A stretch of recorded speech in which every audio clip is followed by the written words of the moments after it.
Hello mga kamasa, ito po ay ngayong umaga papunta tayo sa Sablayan at sa Mamburao. Samahan niyo po ako ngayong umaga at ipapaliwanag natin ano po yung mga signs dito sa kalsada ng Rizal Occidental Mindoro. Ano po, abangan niyo po kami.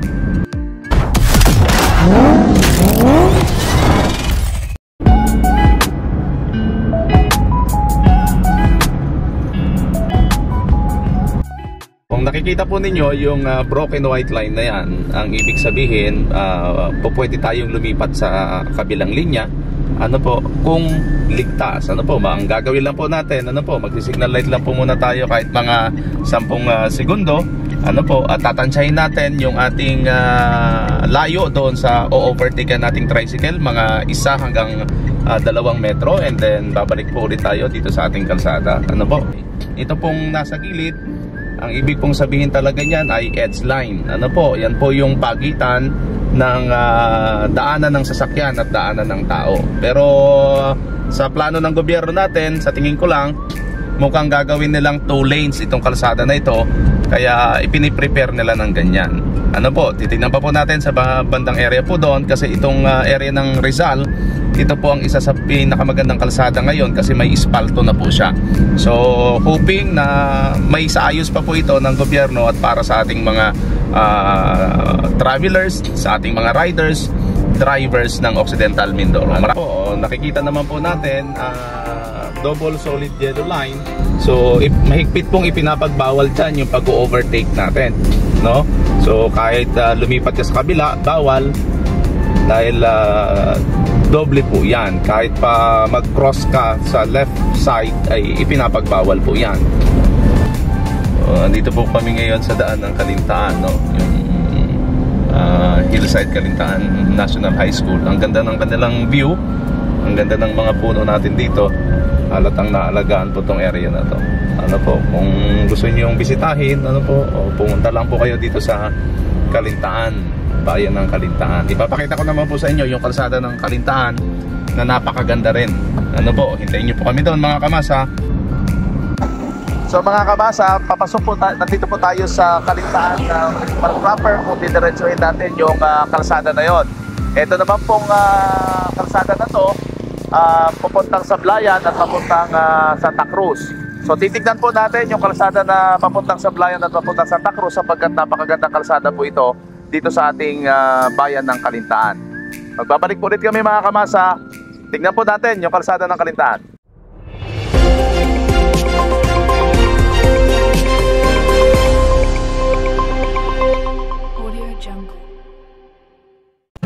Ito po ulit mga kamasa, nandito na naman tayo sa sinasabi natin kanina na pinakamagandang kalsada dito sa bayan ng Kalintaan. Ano po? So ito po, kung makikita ninyo, 2 lanes na siya.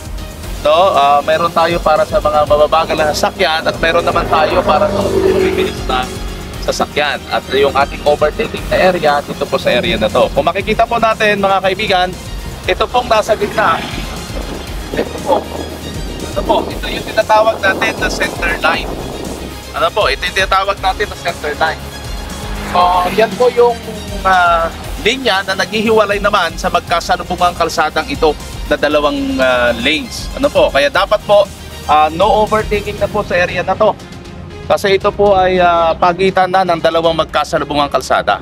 So gamitin po natin ng tama ito para sa liligtas po ng mga manlalakbay dito sa ating probinsya ng Occidental Mindoro. Magbabalik po ulit kami mga kamasa.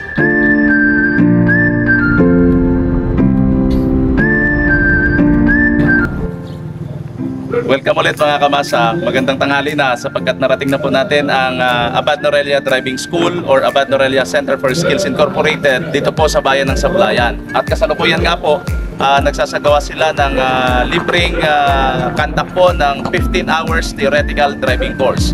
So ang babayaran na lamang po ng mga estudyante ay yung tinatawag natin na 8 hours practical driving course. Ano po, na requirement naman sa pagkuha ng non-professional. Pero ngayon po, ipapaliwanag natin, ano po ba yung tinatawag natin na 15 hours theoretical driving course na isa sa mga requirements para kumuha tayo ng Student Driver's Permit sa LTO. Ang ibig pong sabihin ng 2-day 15 hours theoretical driving course ngayon, mga kamasa, ay ito yung 2 araw na kung saan ay ipapaliwanag ng isang LTO accredited instructor yung mga pangunahing polisiya, mga batas sa pagmamaneho.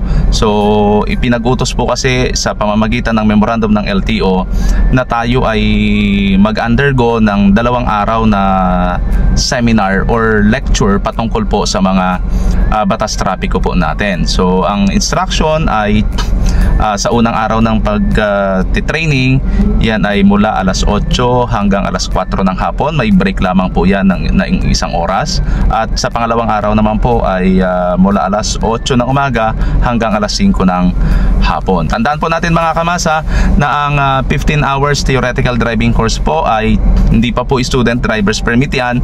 Yan po ay isa lang sa mga requirements natin sa pagkuha ng student driver's permit. At mababasa nyo po at makikita nyo po sa screen ano-ano pa po yung mga kailangan nating dokumento para po sa pag-a-apply ng student driver's permit sa ating LTO. So may mga LTO offices naman po dito sa Occidental Mindoro. Diyan po ang LTO San Jose, andyan din po ang LTO Sablayan, at andyan din po ang LTO Mamburao. Handa po nila tayong pagsilbihan at huwag tayong mag-atubili at magalinlangan pumunta sa kanilang mga opisina sa pag-a-apply po ng student driver's permit. Nandito rin po ang kamasa or ang ating paaralan, ang Abad Norelia Center for Skills Incorporated, o mas kilala po sa Abad Norelia Driving School or Driving School ng Masa. Pumunta lamang po rin kayo sa aming opisina. Meron po kaming branch sa San Jose, meron din po tayong branch sa Sablayan, meron din po tayong branch sa Mamburao. Magkita-kita po ulit tayo mga kamasa. Ito po ang inyong Kamasa D.